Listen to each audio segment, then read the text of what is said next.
그러면 조금만 디테일하게 들어가 볼게요. 자, 장사를 통해 번 돈이 6천억이라고 했는데 이거를 저희는 조금 자세하게 현금 흐름표에 4가지로 나와 있어요. 영업활동으로 창출된 현금 흐름, 이게 아까 말한 진짜 장사를 통해 번 돈이에요. 이게 보니까 6천억보다는 좀 많네요. 6,700억 정도 되는 것 같은데, 쿠팡이 어디에서 한 7, 800억 정도를 많이 썼냐면 그게 여기 이자와 관련돼 있다고 볼 수 있어요. 즉 이 얘기는 무슨 말이냐, 내가 장사를 통해 어떤 사업을 하려면 돈을 빌리거나 돈을 빌려주거나 이자를 내거나 이자를 받거나 하는 것도 현금 흐름표상에서는 영업활동 현금 흐름이라고 본 거예요. 그래서 이자를 받은 게 100억 정도 되고요. 이자를 지급한 게, 쿠팡이 돈을 빌린 게 많은 것 같아요. 이자를 지급한 게 800억 정도 되네요. 그리고 법인세라고 낸 게 한 6억 정도, 뭐 얼마 안 되는 것 같은데 이 정도가 있는 것 같아요. 이거는 아마 제 생각에 진짜 여러분들이 아는 이익이 나서 내는 법인세라기보다 어떤 원천징수 개념의 법인세일 가능성이 높은데, 모르면 패스하셔도 전혀 상관없습니다. 투자 활동으로 인한 현금 흐름은 투자 활동으로 인해 현금 흐름이 들어온 것과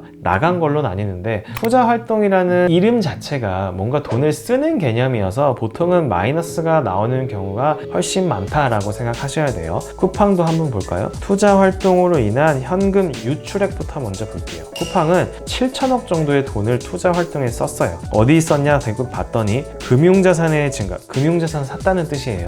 뭔가 펀드를 샀던가 어디 가입했다는 거죠. 유형 자산의 취득이 제일 많죠. 5천억이 넘네요. 뭔가 공장을 짓던가 아니면 창고를 짓던가 이런 유형 자산이 생겼다는 거고요. 무형 자산 쓸 때도 360억 정도 썼고요. 그리고 그 밑에 이런저런 금융자산, 이런저런 주식 투자하는데 어쨌든 쿠팡은 7천억 정도의 돈을 투자했다라고 보시면 될 것 같고요. 내가 투자했던 것 중에 투자가 실현되거나 아니면 공장을 팔던가 창고를 팔아서 투자 활동으로 인해 돈이 회사로 들어오는 경우도 간혹 있어요. 그런 것들을 투자 활동으로 인한 현금 유입액이라고 보고요. 사실 제가 말씀드렸듯이 훨씬 적겠죠.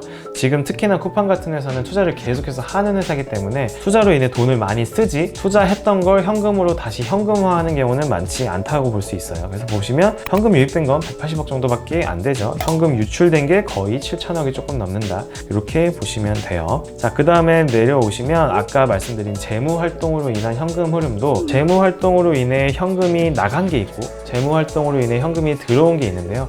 들어온 건 뭐겠어요? 한번 볼까요? 현금 유입액인데 뭐 차입금의 증가죠. 돈을 더 빌렸대요. 자본금의 납입, 이게 뭘까요? 이게 추가로 투자가 들어온 것들이에요.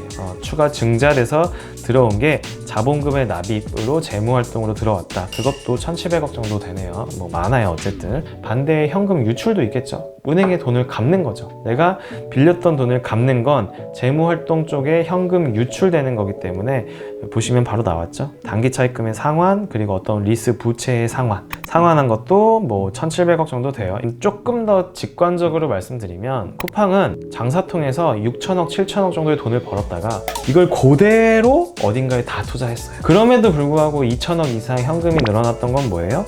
돈을 더 빌린 것들. 그것들이 지금 통장 잔고에 더 쌓여 있고 투자를 조금 더 추가로 받은 것, 이게 여기 쌓여 있다라고 보시면 될 것 같아요. 자, 이게 현금 흐름표의 전부예요. 쿠팡의 현금 흐름표 변동, 과거 추이를 한번 볼까요? 제가 예전에 다른 강의에서 잠깐 썼던 그 장표 케이스 스터디 했던 건데, 2016년부터 2020년까지 매출과 영업이익, 당기순이익이 있는데 뭐 아직까지도 계속해서 영업이익과 당기순이익은 마이너스였죠. 특히 2018년도에는 영업 손실이 1조가 넘었네요. 1조가 굉장히 큰 영업 손실이 있었는데, 어쨌든 18년부터 19년, 20년부터 쿠팡이 점유율을 계속해서 올려오면서 매출은 뭐 급격하게 거의 2배씩 증가해서 작년 매출이 거의 14조 정도 됐었고요. 영업 손실 5천억에 당기 순손실도 6천억 정도, 이런 식으로 마이너스이긴 했었어요. 그리고 모르겠네요. 올해는 어떻게 나올지 모르겠지만 올해도 왠지 그냥 마이너스일 것 같은 느낌. 그런데 여러분들이 여기서 하나 이제 추가로 봐주셔야 되는 건 이 현금 흐름들이에요. 영업활동 현금 흐름이 2016년에는 마이너스 5천억, 2017년에는 마이너스 4천억, 2018년에 마이너스 7천억, 이렇게 이렇게 그냥 계속 안 좋았네요. 계속 안 좋았다가 2019년도에 매출은 2배로 올랐는데 어쨌든 영업활동 현금 흐름 마이너스가 2천억대로 꽤 많이 줄었어요.